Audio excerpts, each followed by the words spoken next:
Welcome to the Beginner's Guide to Betterment iOS app, a comprehensive tutorial designed to help you navigate and utilize the features of this popular investment platform. To start, download and install the Betterment app from the App Store.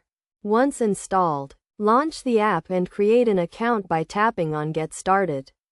You will be prompted to provide basic information, including your name, email address, and password. After creating your account, you will be asked to set up your investment goals, such as saving for retirement or a big purchase.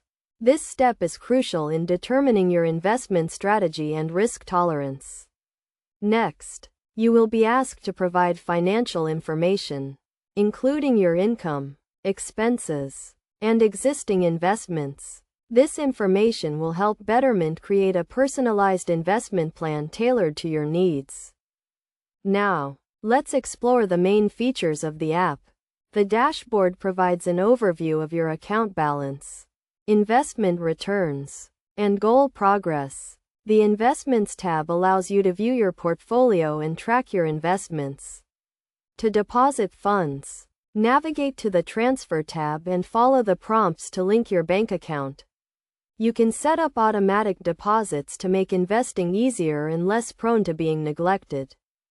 Betterment also offers a range of tools and resources to help you make informed investment decisions. The Education tab provides access to articles, videos, and webinars on various investment topics. To get the most out of the Betterment app, it's essential to set clear investment goals, regularly review your portfolio, and take advantage of the educational resources available. By following these best practices, you can make informed investment decisions and achieve your long-term financial objectives. In conclusion, the Betterment iOS app is a powerful tool for investing and managing your finances. By understanding the features and functionality of the app, you can take control of your investments and work towards achieving your financial goals.